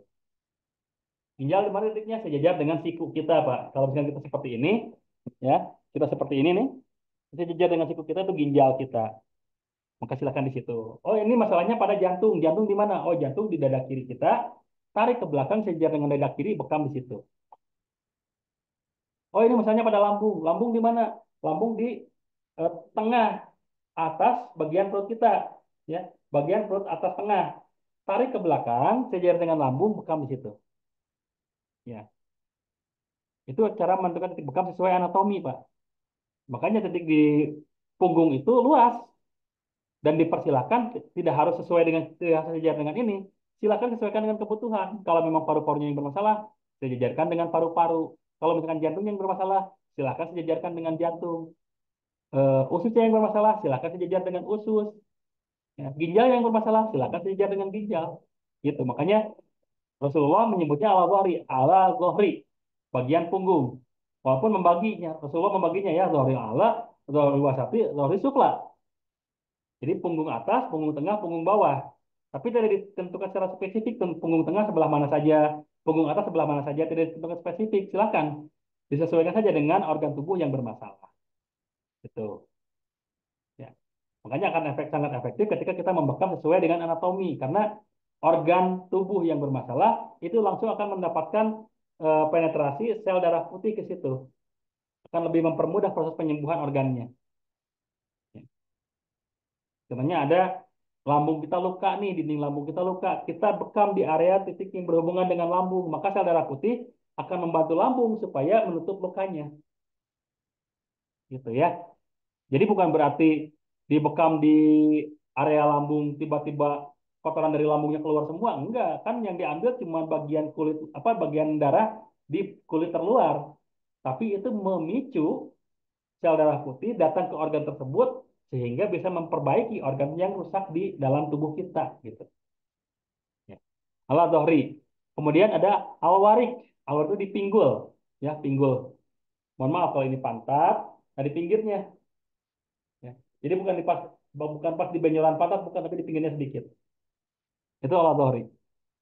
Untuk osteoporosis ini bagus nih, yang apa yang pengapuran tulang, keropos tulang ini bagus di al-warik ini. Kemudian untuk melancarkan, mohon maaf ya, pembuangan yang mungkin sembelit gitu ya, itu juga bagus di al-warik ini. Ya. Ada alkiton, alkiton tulang ekor. Nah, tulang ekor ini salah satu fungsi utamanya adalah untuk meningkatkan kejantanan kalau laki-laki, kalau perempuan meningkatkan kesuburan. Makanya titik alkiton ini salah satu titik favorit untuk orang-orang yang memang sedang membutuhkan stamina dan vitalitas. Atau misalkan perempuan yang siklus headnya tidak lancar, itu juga bagus dibekam di titik alkiton, ya, di tulang ekor, titik tulang ekor. Ada lagi titik al-fahad ya, dan titik al-saq. Itu di paha dan di betis. Ini sangat efektif untuk keluhan-keluhan di kaki. Yang asam urat, yang rematik, ini sangat efektif di sini. Ya. Kemudian Zohril Qadam. Zohril Qadam ini adalah titik punggung telapak kaki ya, ini telapak kaki, ini punggungnya, nah dibekam di situ. Sama untuk rematik dan asam urat juga sangat bagus ini titik bekam ini. Ya. Nah, sekarang kalau misalkan ada penyakit mah atau GERD, titik bekamnya di mana? Titik bekamnya di sini. Titik alkahil dan berhubungan dengan lambung. Tentu saja ya berhubungan dengan lambung. Herbalnya madu, kunyit, temulawak, pegagan, dan gamat. Tidak harus semuanya, ya, tidak harus semuanya. Diambil saja memang yang apa yang dibutuhkan. Mau madu campur kunyit boleh, madu campur temulawak boleh, madu campur pegagan boleh, madu campur gamat juga boleh. Saya maunya tiga, madu kunyit pegagan misalkan, madu kunyit gamat, madu kunyit temulawak boleh, gitu ya. Atau mau semuanya disatuin juga nggak masalah. Yang penting tadi presentasinya disesuaikan. Ini untuk mah. Kemudian untuk flu, batuk atau influenza, titik bekamnya di mana? Titik bekamnya di sini yang berhubungan dengan paru-paru. Kahil, kasifain, dan di belikat yang berhubungan dengan paru-paru. Dan herbalnya kencur, jahe, jeruk nipis, mint, ya, madu, habatus sauda. Tak sama, tidak harus semuanya. Boleh di yang dibutuhkan saja atau yang ada saja. Kencur sama jahe ini saya punya, tambah madu boleh. Saya kencur sama jeruk nipis tambah madu boleh. Saya mau jahe sama mint tambah madu boleh. Saya mau habatus sauda sama kencur boleh. Disesuaikan saja, ya, disesuaikan saja. Tidak harus semuanya disatukan. Tapi kalau mau semuanya pun tidak masalah selama presentasinya disesuaikan juga. Kemudian hipertensi atau darah tinggi, titik bekamnya mana tadi? Yang berhubungan dengan jantung ya, karena hipertensi itu dipengaruhi oleh kinerja jantung yang berlebihan. Dan untuk menurunkan tensinya di al-katifain, di bahu. Itu untuk menurunkan tensi darahnya. Herbalnya madu, habatus sauda, zaitun, bawang putih, pegagan. Ya, tentunya itu. Kalau hipotensi ini kebalikannya. Kalau tadi hipertensi itu tensi darah tinggi, kalau ini hipertensi tensi darah rendah. Maka titik bekamnya al-aqdain dan titik jantung. Sama, karena tensi darah rendah itu diakibatkan jantung yang lemah, sehingga tekanannya rendah gitu. Maka pembekaman di area jantung sangat efektif untuk menaikkan kinerja jantung, tambah untuk menaikkan tensi darah di al-afdain. Herbalnya apa saja? Madu, habatus sauda, daun singkong, garam, kopi. Mau kombinasikan silahkan, atau kalaupun tidak, saya mau campur madu sama kopi aja. Boleh silahkan, ya, boleh, ya, seperti itu untuk hipotensi darah rendah. Kemudian untuk diabetes, tadi diabetes itu hindari pembekaman di area yang jauh dari jantung dan pankreas. Tangan dan kaki hindari. Maka pembekamannya di mana? Nih, di area ya jantung dan pankreas, di area sekitar sini. Jantung mana? Jantung dada kiri, tarik ke belakang. Pankreas hampir sejajar dengan lambung, tarik ke belakang. Pembekamannya di situ. Dan herbalnya apa saja? Habatus sauda, madu pahit, sambiloto, brotowali, biji alpukat. Nah, untuk biji alpukat sendiri, ini bagusnya kita blender sampai hancur, sampai halus, baru nanti kita campur dengan madu, Pak. Campur dengan madu, diminum hangat-hangat.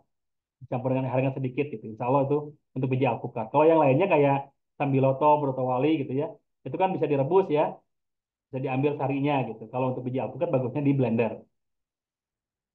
Kemudian hindari titik yang jauh dari jantung dan pankreas tadi sudah dijelaskan ya.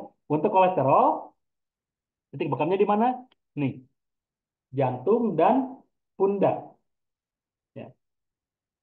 Ini untuk menurunkan kadar kolesterol tubuh. Herbalnya apa saja? Habatus sauda, madu, zaitun, bawang putih, pegagan, jeruk nipis, jahe. Ya. Ini boleh semuanya disatuin, boleh diambil yang dibutuhkan saja boleh. Saya bawang putih dengan pegagan saja, boleh. Saya mau jeruk nipis sama jahe saja, boleh. Silakan. Tinggal diatur presentasinya saja. Untuk asam urat. Nah, pembekamannya untuk asam urat, pertama kuatkan dulu ginjalnya. Karena ketika ginjalnya lemah, maka kristal-kristal yang ada di dalam ginjal kemungkinan dialirkan lagi oleh darah dan mengendap di sendi-sendi besar. Maka penguatan ginjal pada saat pembekaman untuk asam urat sangat efektif. Maka pertama ambil titik ginjal. Kemudian titik paha, betis, dan koma 2. Itu sangat bagus untuk asam urat. Herbalnya apa saja? Habatus sauda, madu, zaitun, bawang putih, daun kumis kucing, daging, daun lidah buaya ya, tumbuhan lidah buaya, pepaya, melon dan semangka, daun salam, itu sangat bagus untuk asam urat. Sangat bagus untuk asam urat. Untuk zaitunnya di mana? Zaitunnya yang ekstra virgin diminum. Ya. Zaitun yang ekstra virgin diminum. Tadi sama kolesterol juga, zaitun yang ekstra virgin yang diminum.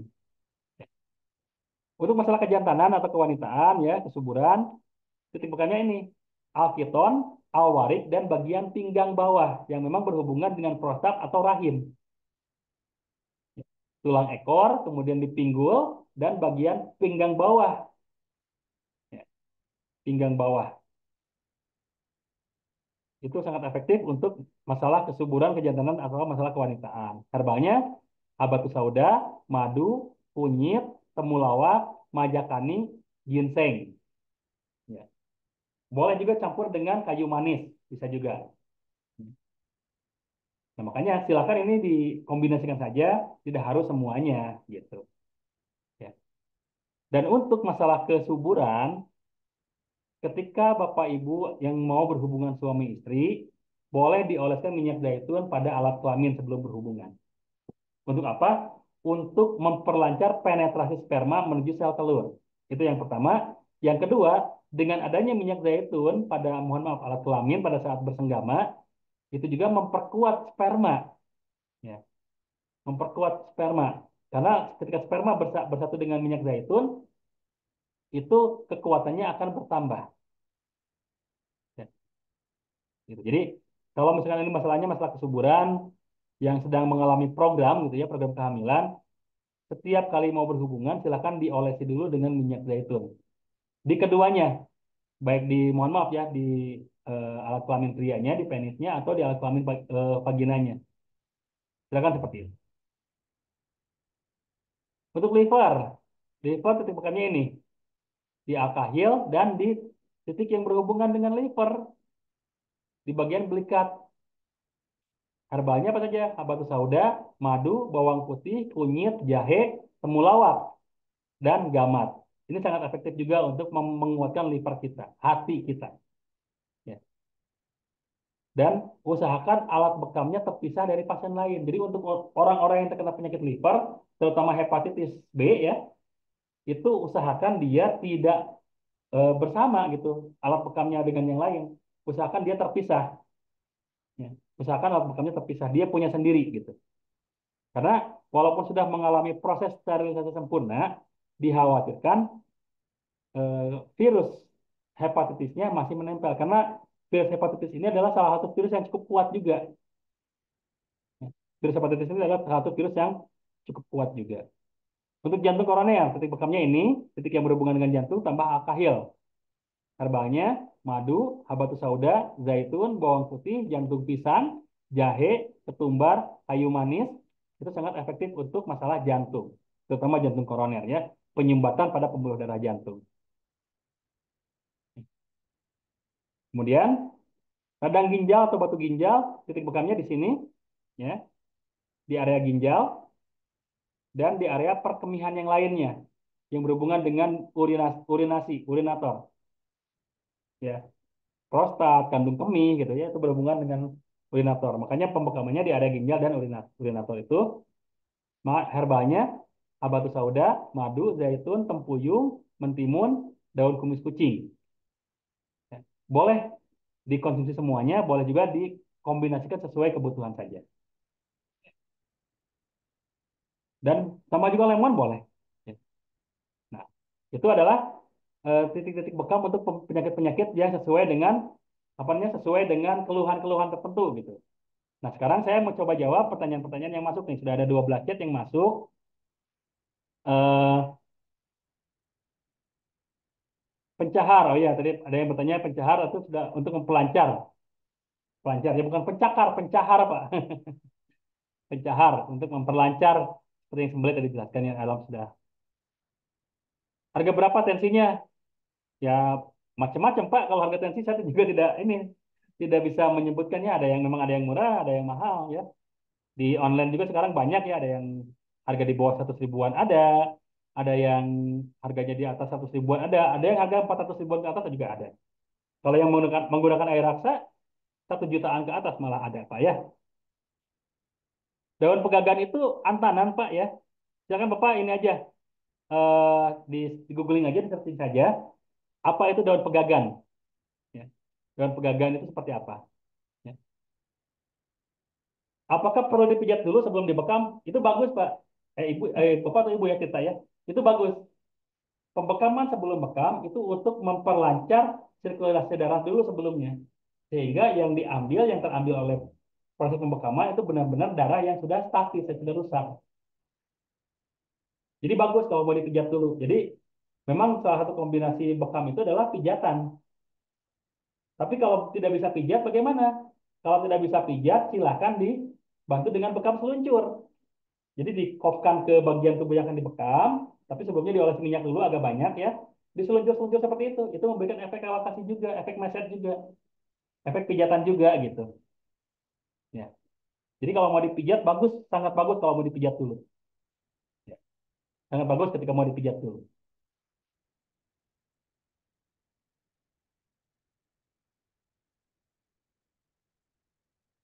Mas, kalau mikrofon udah dekat banget Pak, ini sudah di bawah dagu saya ini Pak. Yang lain jelas Pak ya, yang lain siapa tadi juga pertanyaan. Asli mana saya di awal sudah dijelaskan Pak ya. Oh, saya dari mana sudah diperkenalkan tadi di awal ya. Kalau yang mau dibakar itu kebanyakan dia nggak mau cek seperti asam urat, kolesterol dan gula. Saya takutkan gulanya. Gimana buat kasih arahan pasiennya?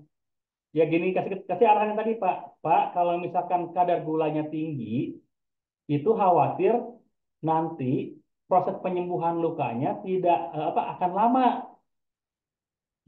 Proses penyembuhan lukanya lama gitu. Maka untuk mengantisipasi sebaiknya dicek dulu Pak gitu. Ya, sebaiknya cek dulu. Jadi kita bukan menakut-nakuti takutnya gitu ya. Takutnya kadar gulanya tinggi. Kalau kadar gulanya aman mah boleh. Nanti pembekamannya lebih ini apa gitu, lebih akan lebih maksimal gitu. Mau titiknya berapapun insya Allah aman. Tapi kalau misalkan kadar gulanya tinggi kan bisa di apa bisa di atur di minimalisir gitu ya. Tidak terlalu banyak titiknya, mungkin hanya di titik-titik tertentu saja gitu. Seperti itu Pak. Itu bagian dari diagnosa kami Pak gitu. Jadi ini Bapak atau Ibu ya. Jadi untuk masalah terapi kita itu sebagai terapis itu yang menentukannya Pak. Kita bukan mengikuti keinginan pasien ya, bukan keinginan pasien, tapi sesuai dengan hasil diagnosa kita ya, gitu. Mau bertanya tadi yang saya terlewat, titik mana tidak boleh dipegang membuat kehilangan ingatan, apakah sepanjang tulang ekor, sepanjang jalan tengah. Tadi untuk yang itu mungkin saya tidak bisa jelaskan berulang Bu ya, soalnya kasihan yang lain yang apa yang full. Nanti untuk lebih jelasnya silakan Ibu di review saja di rekamannya gitu ya. Di sepanjang tulang belakang, jalur tengah, dan tulang di atas tulang ekor boleh dibekam. Untuk keluhan-keluhan tertentu boleh Bu, contohnya untuk yang saraf kejepit di tulang belakang masih diboleh, tapi dilihat saraf kejepitnya di area mana. Ya, kalau misalnya saraf kejepitnya di area torakal, ya silakan dibekam titik bekam di area torakal. Ya, kalau yang apa di area lumbar, silakan dibekam area lumbar. Jadi tidak sepanjangnya Bu, tapi ditentukan saja titiknya. Jadi di tulang belakang itu tidak semuanya boleh berjejer gitu, hanya titik-titik tertentu saja, sesuai dengan keluhan saja. Ya, gitu. Kalau untuk pembekaman keluhan, kira-kira yang lainnya ikut dibekam juga nggak? Itu sesuai dengan kebutuhan saja, Pak. Kalau misalkan keluhannya di lambung, misalkan ya, kita ambil titik lambung. Kalau misalkan kita ingin tambahkan titik-titik sunnah, boleh. Ya, tambahkan aja titik sunnah. Ada misalkan tambahkan di kaki lainnya dibekam, karena memang mungkin ada indikasi darah tinggi juga. Ah, tambahkan juga titik ususnya, karena kalau misalkan lambung bermasalah, biasanya usus juga bermasalah. Tambah di pinggang bawahnya juga, boleh juga, Pak. Gitu. Jadi bukan berarti misalkan keluhannya cuma satu, titik bekamnya cuma satu, tidak tidak seperti itu juga. Boleh, cuma saran saya untuk pembekaman jangan terlalu banyak, Pak. Ya, jangan terlalu banyak titik bekam. Cukuplah maksimal 9 untuk titik bekam ya. Karena terlalu banyak darah keluar dari dalam tubuh pasien itu juga bisa mengakibatkan dia mengalami peningkatan suhu yang signifikan juga gitu. Karena kan semakin banyak keluar darah dari dalam tubuh, otomatis tubuh itu akan memproduksi darah baru ya. Tubuh itu kan memproduksi darah baru dan itu akan meningkatkan energi. Jadi akan meningkatkan panas yang berlebihan juga. Makanya ya kalau bisa jangan terlalu banyak lah titiknya. 7 9 sepertinya sudah cukup gitu.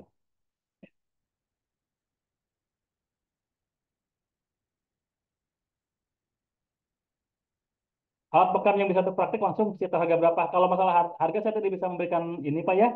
Tidak bisa memberikan rekomendasi soalnya kalau misalkan apa namanya? Itu macam-macam Pak ya. Kalau untuk harga silakan Bapak dicek aja di masalah itu masalah harga ya. Setelah dibekam kok ada bercak bekam. Bercak bekam bagaimana ya maksudnya? Bercak bekam seperti apa ya Pak? Mungkin diperjelas nanti.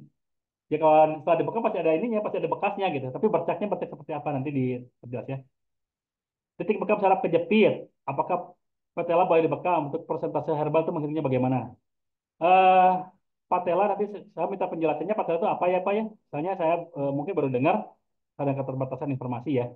Kalau titik bakam saraf kejepit tadi saya dijelaskan Pak. Di mana saraf kejepitnya? Apakah di sertikal, torakal, lumbar? Kalau memang di area sertikal, ya titik bekamnya di eh, tulang belakang di area sertik. Kalau misalkan di area torakal, ya silakan dibekam titik area torakal. Kalau di area lumbar, silakan dibekam di tulang belakang area lumbaris ya. Jadi gitu Pak. Jadi boleh di titik area tulang belakangnya kalau untuk saraf kejepit gitu ya. Untuk persentase herbal tadi sudah dijelaskan Pak di awal di yang materi herbal sudah dijelaskan. Nanti dilihat aja rekamannya ya. Dilihat aja rekamannya. Bagaimana caranya kalau habis bekam tidak bersalah gatal, tidak tidak terasa gatal mungkin ya, tidak berasa gatal gitu ya. Ada beberapa kondisi Pak, memang habis bekam itu suka terjadi rasa gatal. Yang pertama, kondisi alat bekam kita kurang bersih, kurang steril. Itu juga bisa mengakibatkan gatal pada pasiennya. Maka otomatis kita harus bersihkan alat bekam itu secara maksimal. Karena banyak sekali saya melihat yang membersihkan alat bekam itu asal cukup dilap dengan tisu saja, disemprot alkohol, lap tisu. Itu sangat tidak bersih. Ya, cara membersihkan alat bekam, pertama, setelah digunakan, ketika masih ada darahnya, lap dulu dengan tisu. Setelah itu, direndam dengan cairan klorin selama kurang lebih 15 menit. Cairan klorinnya perbandingan 1 berbanding 10. Satunya cairan klorinnya, 10-nya air biasanya. Nah, cairan klorin diambil dari mana? Kita bisa beli, Pak. Pemutih pakaian, baik clean, Sunclean, itu kandungan klorin. Ya. Itu cairan klorin. Kita buat perbandingan 1 banding 10. Kalau kita mau bikin cairan klorinnya 10 apa 1 botol ini misalkan, maka airnya 10 botol gini, Pak. Ya. Bikin airnya 10 botol ini. Kemudian si kopnya rendam selama 15 menit. Setelah 15 menit itu dicuci dengan sabun disinfektan. Sabun disinfektan susah nggak? Enggak. Banyak juga dijual umum. Sunlight, Mama Lemon, Sleek ya. Itu sabun disinfektan semua. Bisa dicuci dengan itu. Dan dibersihkannya di air yang mengalir langsung dari kerannya. Jangan diceplung-ceplung gitu guys, aja bukan, tapi dibersihkan dengan air mengalir dengan dari kerannya langsung. Setelah itu semprot dengan alkohol, kemudian dikeringkan ya, dikeringkan. Kalau punya mesin sterilisator lebih bagus, kalau tidak dikeringkan dan disimpan tempat tertutup dan kering. Gitu. Itu untuk membersihkan alat bekam supaya tidak terasa gatal. Yang pertama. Yang kedua, kondisi kulit pasiennya juga mungkin kurang bersih, banyak dakinya contohnya gitu ya. Itu juga bisa mengakibatkan gatal-gatal, Pak. Yang ketiga, pada saat proses pembekaman itu tadi kan sudah disampaikan ya, ada sel darah putih yang menutup lukanya. Nah, efek histamin itu, efek penutupan luka oleh sel darah putih itu yang mengakibatkan gatal. Dan kalau memang si pasiennya memiliki alergi yang cukup tinggi, gatal-gatalnya bisa efek apa bisa berlebihan. Tapi kita tidak perlu khawatir, kasih paham aja ke pasiennya. Pak, kalau gatalnya gatal-gatal, jangan khawatir, itu efek histamin, efek penyembuhan luka pasca bekam oleh sel darah putih nanti juga hilang dengan sendirinya. Gitu ya, Pak ya. Tapi untuk menghindari, maka kita yang punya alat bekam jaga kebersihannya, jangan sampai malah kita membuat pasien kita gatal-gatal karena alat bekam kita yang tidak bersih. Tadi caranya seperti tadi ya. Untuk mengonsumsi herbalnya disatukan digodok atau bagaimana? Mau digodok boleh, Pak ya. Untuk herbal-herbal tertentu mau langsung diminum boleh, seperti misalkan minyak zaitun mau langsung diminum boleh. Gitu. Disesuaikan saja Pak. Ini memang dibutuhkan digodok nih, ya digodok gitu. Kayak tadi biji alpukat dibutuhkannya di blender gitu ya, di blender gitu. Kalau misalkan kayak daun pegagan, itu misalkan butuhnya digodok karena butuhnya airnya ya digodok. Kalau misalkan kayak bawang putih gitu ya, bawang putih dibutuhkannya misalkan apa ekstrak garliknya cukup dikukus gitu ya, dikukus dimakan langsung. Soalnya kalau sebetulnya bawang putih dimakan langsung pun tidak masalah gitu ya, bawang putih dimakan langsung pun tidak masalah. Cuma kalau misalkan dimakan langsung, khawatirnya merusak email gigi. Maka baiknya dikukus dulu kalau bawang putih. Jadi proporsional saja Pak untuk pengkonsumsian herbal. Yang memang dibutuhkan digodok, digodok. Yang dikukus, dikukus. Yang di blender, di blender. Yang dimakan langsung saja. Gitu. Ya.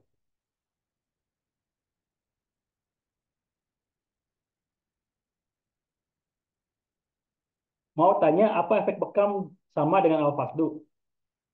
Sebetulnya sama Pak ya. Sebetulnya sama. Soalnya dua-duanya mengeluarkan darah yang nantinya akan membuat apa namanya recovery di dalam tubuh kita, proses pembentukan darah baru di dalam tubuh kita. Gitu. Sebetulnya sama. Cuma untuk alfaktus sendiri saya tidak bisa menjelaskan lebih detail, Pak ya. Karena memang saya bukan eh, terapisnya, bukan terapis alfaktus. Saya tahu alfaktus, saya bisa alfaktus, tapi untuk menjelaskan saya belum belum menguasai ilmunya. Ya. Cuma kalau sekedar efeknya, insya Allah sama. Gitu ya, insya Allah sama. Untuk jidat jidat tengah dan samping boleh dibekam, boleh.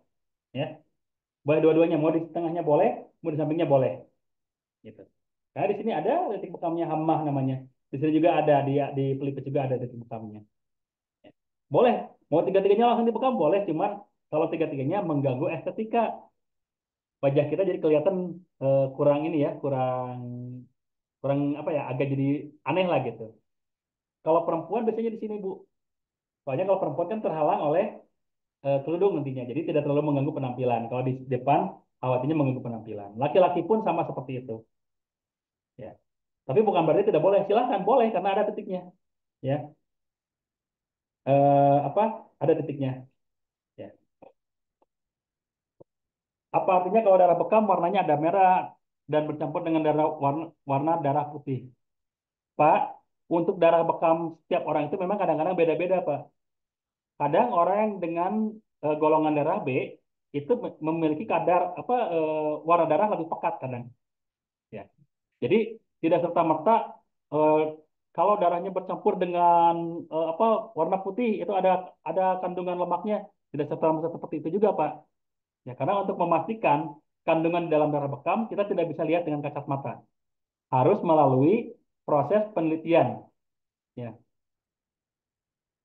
harus melalui proses penelitian. Karena tidak bisa tidak bisa dilihat secara kasat mata kandungan darah di dalam di dalam satu di dalam darah bekam itu tidak bisa dipastikan cepat dilihat dengan kasat mata gitu ya.